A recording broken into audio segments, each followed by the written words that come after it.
سال 1095 میں فرانس کے شہر کلرمونٹ میں ایک تاریخی اجتماع ہوا۔ اس اجتماع میں پوپ اربن نے ایک جذباتی تقریر کی۔ اس نے کہا، اے مسیح کے پیروکاروں، بیت المقدس جو ہمارے نبی عیسیٰ کی جائے پیدائش ہے وہ مسلمانوں کے قبضے میں ہے۔ اٹھو، خداوند کے نام پر جنگ کرو۔ جو اس جنگ میں مرے گا اس کے تمام گناہ بخش دیے جائیں گے۔ پوپ کے یہ الفاظ آگ بن کر پھیل گئے اور پورے یورپ میں جوش و جنون کی لہر دوڑ گئی۔ کسان، سپاہی، راہب، حتیٰ کہ چور نے بھی تلوار اٹھا لی اور یوں پہلی صلیبی جنگ کا آغاز ہوا۔ یورپ سے ہزاروں سپاہی مشرق کی طرف روانہ ہوئے۔ ان کا راستہ قسطنطنیہ سے ہوتا ہوا انطاکیہ، حلب اور پھر بیت المقدس کی جانب تھا۔ راستے میں انہوں نے کئی مقامی آبادیوں کو لوٹا اور شہروں کو جلا دیا۔ 4 سال کی طویل اور خونی مہم کے بعد صلیبی لشکر 1099 میں آخر کار بیت المقدس پہنچ گیا۔ اس وقت یہ شہر فاطمی حکومت یعنی مصر کی شیعہ حکومت کے زیر نگیں تھا۔ صلیبیوں کی تعداد بہت زیادہ تھی۔ 15 جولائی 1099 کے دن صلیبی شہر کے دروازے توڑ کر اندر داخل ہو گئے اور مسلمانوں کا قتل عام شروع کر دیا۔ مسجد اقصیٰ میں پناہ لینے والے ہزاروں مسلمانوں پر بھی رحم نہ کیا گیا اور خون کی ندیاں بہہ گئیں۔ عیسائی مورخین کے مطابق خون گھوڑوں کے گھٹنوں تک پہنچ گیا تھا اور گھوڑوں کے لیے چلنا مشکل ہو گیا۔ اس جنگ میں تقریباً 70,000 مسلمان شہید ہوئے۔ یہ دن مسلمانوں کے لیے ایک سیاہ دن تھا۔ بیت المقدس کے منبر پر صلیبی پرچم لہرا دیا گیا اور کنگڈم آف یروشلم کے نام سے ایک نئی عیسائی سلطنت قائم ہو گئی۔ اس فتح کے بعد صلیبیوں نے 4 بڑی عیسائی ریاستیں قائم کی۔ ان ریاستوں نے مسلمانوں کے لیے مستقل خطرہ پیدا کر دیا۔ یہ ریاستیں شام، فلسطین، لبنان اور اناطولیہ تک پھیل گئیں۔ ان حالات میں مسلمان مایوس ہو چکے تھے۔ ہر شہر کا الگ بادشاہ تھا، کوئی متحد قیادت نہ تھی۔ اسی انتشار میں وہ مرد مومن پیدا ہوا جس نے امت کو پھر سے سر اٹھانے کا حوصلہ دیا، جو مسلمانوں کے لیے تاریکی میں روشنی بن کر ظاہر ہوا۔ 1137 میں عراق کے شہر تکرت میں ایک بچے نے آنکھ کھولی جس کا نام یوسف رکھا گیا۔ یہی بچہ آگے چل کر صلاح الدین ایوبی کے نام سے مشہور ہوا۔ صلاح الدین کے والد کا نام نجم الدین ایوب تھا، جو ایک نیک، بہادر اور دیانتدار شخص تھے۔ جس رات صلاح الدین کی پیدائش ہوئی، نجم الدین ایوب کو سیاسی وجوہات کی بنا پر تکرت چھوڑنے کا حکم ملا تھا۔ صلاح الدین کرد نسل سے تعلق رکھتے تھے۔ صلاح الدین کے چچا شرکو نور الدین زنگی کے زیر قیادت نامور جرنیل تھے۔ نور الدین زنگی اس وقت شام کے حکمران تھے۔ ایوبی خاندان کا شمار نور الدین زنگی کے وفاداروں میں ہوتا تھا۔ صلاح الدین کا بچپن علم، عبادت اور شجاعت کے ماحول میں گزرا۔ ان کے والد نے انہیں بچپن ہی سے قرآن مجید، حدیث، فقہ اور جنگی تربیت سکھائی۔ وہ کھیل کود سے زیادہ علم اور مطالعے میں دلچسپی رکھتے تھے۔ ان کے استاد کہتے تھے کہ یہ لڑکا کسی دن امت کا نام روشن کرے گا۔ نوجوان صلاح الدین نے اپنی عملی زندگی نور الدین زنگی کے زیر سایہ شروع کی۔ نور الدین زنگی ایک عادل، متقی اور جہاد کے شوقین حکمران تھے۔ ان کا خواب یروشلم کی فتح کے ساتھ ساتھ مسلمانوں کا اتحاد تھا، اور یہی نظریہ صلاح الدین کے دل میں اتر گیا اور ان کی زندگی کا نصب العین بن گیا۔ جب صلاح الدین جوان ہوئے، اس وقت مصر میں فاطمی شیعہ خلافت قائم تھی۔ یہ خلافت عباسی خلافت سے مختلف تھی اور اس کی جڑیں کمزور ہو چکی تھیں۔ وزراء ایک دوسرے کے خلاف سازشیں کر رہے تھے اور صلیبی موقع دیکھ کر مصر پر حملہ کرنے کی تیاری میں تھی۔ نور الدین زنگی یہ صورتحال دیکھ کر بہت پریشان ہوئے۔ وہ جانتے تھے کہ اگر مصر صلیبیوں کے قبضے میں چلا گیا تو حجاز اور بیت المقدس خطرے میں پڑ جائیں گے اور مسلمانوں کا مستقبل تاریک ہو جائے گا۔ لہٰذا انہوں نے اپنے سپہ سالار اسد الدین شرکو کو مصر کی طرف مہم پر روانہ کیا۔ اس مہم میں صلاح الدین بھی اپنے چچا کے ساتھ تھے۔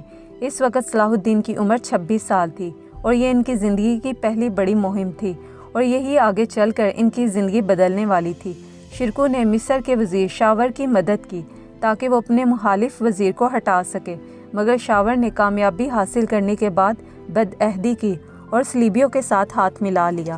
یہی وہ لمحہ تھا جب صلاح الدین کو احساس ہوا کہ مسلمانوں کے باہمی اختلافات ہی دشمن کی اصل طاقت ہے۔ شرکو شام واپس لوٹ گئے، لیکن 1169 میں نور الدین زنگی نے انہیں دوبارہ مصر بھیجا۔ اس بار مہم کامیاب ہوئی، صلیبی پسپا ہوئے اور شاور کو قتل کر دیا گیا۔ شرکو کو مصر کا وزیر بنا دیا گیا، لیکن چند ماہ بعد شرکو وفات پا گئے۔ نور الدین زنگی نے صلاح الدین ایوبی کو مصر کا وزیر اعظم بنا دیا۔ صلاح الدین اس وقت 31 سال کے تھے۔ جب صلاح الدین مصر کے وزیر بنے تو حالات بہت پیچیدہ تھے۔ معیشت تباہ ہو چکی تھی، بدعنوانی کا بازار سرگرم تھا، اسلام کے اندر سیاسی تقسیم اپنے عروج پر تھی۔ صلاح الدین نے اقتدار سنبھالنے کے بعد سب سے پہلے بدعنوان وزیروں کو ہٹا دیا، عدل و انصاف کا نظام قائم کیا، عوام پر سے غیر ضروری ٹیکس ختم کیے اور بیت المال کے دروازے عوام کے لیے کھول دیے۔ انہوں نے اپنی ذہانت اور دانش مندی سے ہر چیلنج کا سامنا کیا۔ قاہرہ میں مسجد، مدرسے اور طب خانے تعمیر کروائے، فوج کو مضبوط کیا۔ قاہرہ میں ایک قلعے کی بنیاد رکھی جو آج بھی ان کی یادگار ہے۔ اس کے علاوہ 1171 میں صلاح الدین نے مصر سے فاطمی شیعہ خلافت کا مکمل خاتمہ کر دیا اور مصر میں عباسی خلافت کا خطبہ پڑھوایا۔ یہ ایک تاریخی لمحہ تھا کیونکہ اس سے مصر دوبارہ اہل سنت کے تحت آ گیا تھا۔ 1174 میں نور الدین زنگی کا انتقال ہو گیا۔ ان کی موت صلاح الدین کے لیے ایک بڑا امتحان تھی۔ شام کے وزراء نے نور الدین زنگی کے بیٹے کے نام پر بغاوت کر دی، مگر صلاح الدین نے صبر و تحمل سے حالات کو کنٹرول میں لیا اور آہستہ آہستہ شام، حلب اور موصل کے علاقے کو اپنے زیر اثر لے لیا، کیونکہ وہ جانتے تھے کہ اگر مسلمان بیت المقدس فتح کرنا چاہتے ہیں تو انہیں آپس کے اختلافات ختم کر کے متحد ہونا پڑے گا۔ صلاح الدین نے طاقت ہونے کے باوجود کسی علاقے پر زبردستی قبضہ نہیں کیا، بلکہ عدل، رحم دلی اور حکمت سے لوگوں کے دل جیتے۔ یوں 1180 تک مصر، شام، حجاز اور یمن صلاح الدین کی سلطنت میں شامل ہو گئے۔ صلاح الدین ایوبی نے کئی برس بیت المقدس کی فتح کی تیاری میں لگائے۔ اس مقصد کے لیے انہوں نے فوج کو منظم کیا، علماء، قاضیوں اور عوام میں جہاد کا جذبہ پیدا کیا، بیت المال کو مضبوط بنایا اور سب سے بڑھ کر مسلمانوں میں اتحاد پیدا کیا۔ جب تمام تیاری مکمل ہو گئی تو انہوں نے صلیبیوں کے خلاف جہاد کا اعلان کر دیا۔ بیت المقدس پر اس وقت گی دی لوزی نان کی حکومت تھی اور اس کے ساتھ اس کا ایک انتہائی مغرور، ظالم اور گستاخ سردار رینالڈ شٹلون تھا۔ رینالڈ کو اسلام سے سخت نفرت تھی۔ اس نے مسلمان قاضیوں کو لوٹا، حج پر جانے والے مسلمانوں پر حملہ کیا، مسلمان عورتوں کو ستایا اور آپ صلی اللہ علیہ وسلم کی شان میں برے کلمات کہے۔ یہ گستاخی سن کر صلاح الدین ایوبی غصے میں آ گئے۔ انہوں نے کہا، اب فیصلے کی گھڑی آ گئی ہے، یا ہم شہید ہوں گے یا بیت المقدس فتح کریں گے۔ صلاح الدین ایوبی نے 1186 اور 87 میں ایک منظم فوجی مہم شروع کی۔ شام، مصر اور موصل کے فوجی لشکروں کو ایک جھنڈے تلے جمع کیا۔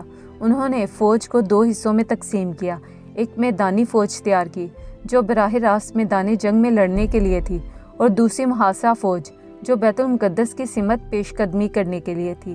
جنگ سے پہلے تمام مسلمانوں نے قرآن خوانی کی اور دعا کی۔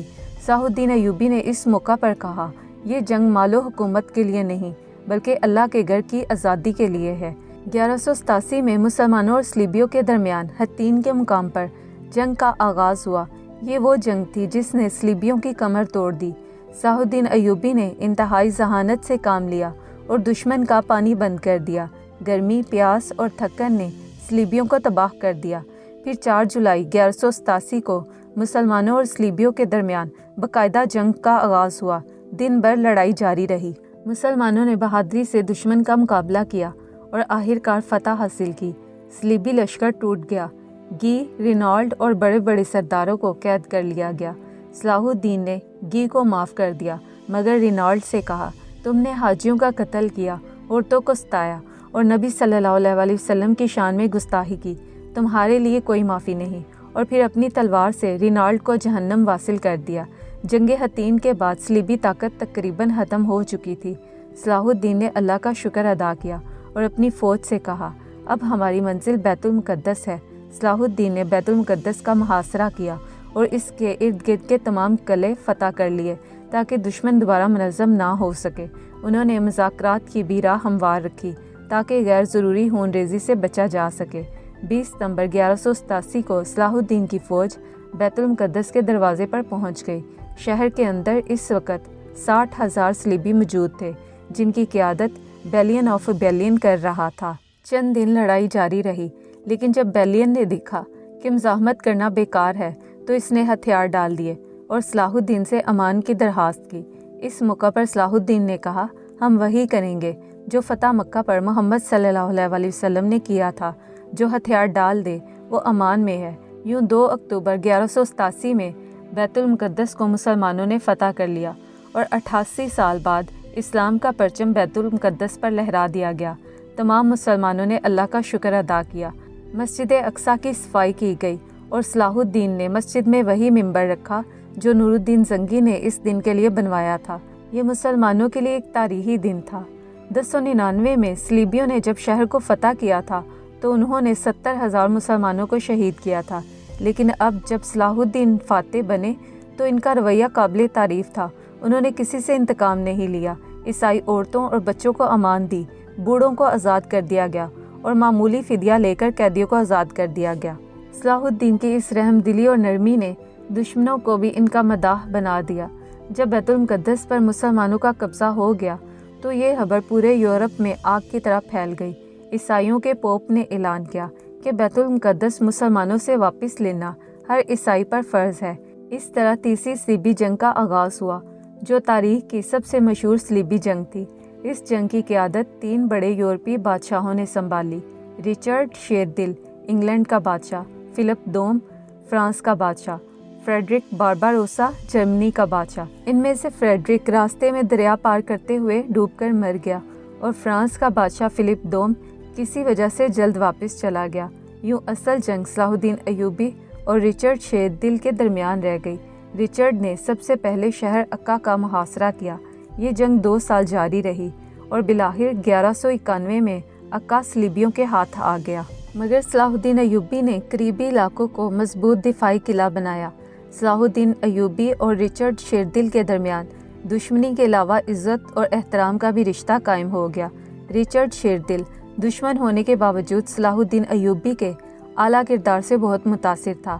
وہ کہتا تھا، اگر میں مشرق میں کسی بادشاہ کی تعریف کروں گا تو وہ صرف صلاح الدین ایوبی ہوگا۔ ایک دفعہ رچرڈ بیمار ہو گیا تو صلاح الدین نے شاہی طبیب اور پھل بھیجے۔ اسی طرح ایک دفعہ صلاح الدین کا گھوڑا زخمی ہوا تو رچرڈ نے اپنا گھوڑا بھجوا دیا۔ یہ وہ شرافت تھی جو تاریخ میں کم ہی دیکھی گئی۔ رچرڈ نے ایک اور جنگ میں مسلمانوں کو وقتی شکست دی۔ اس جنگ کا نام جنگ ارسوف تھا۔ اس جنگ میں رچرڈ کو کامیابی تو ملی، لیکن بیت المقدس تک پہنچنا اس کے لیے ناممکن تھا، کیونکہ صلاح الدین نے شہر کا دفاع کافی مضبوط کر دیا تھا۔ اس طرح دونوں طرف سے جنگیں ہوئیں، لیکن کوئی فیصلہ کن نتیجہ نہ نکلا۔ بالآخر دونوں رہنماؤں نے محسوس کیا کہ مزید خون خرابہ کسی کے لیے فائدہ مند نہیں، اور طویل مذاکرات کے بعد صلح نامہ طے پایا، جسے ٹریٹی آف رملہ یعنی معاہدہ رملہ کا نام دیا گیا۔ اس معاہدے کی روح سے بیت المقدس مسلمانوں کے پاس رہے گا۔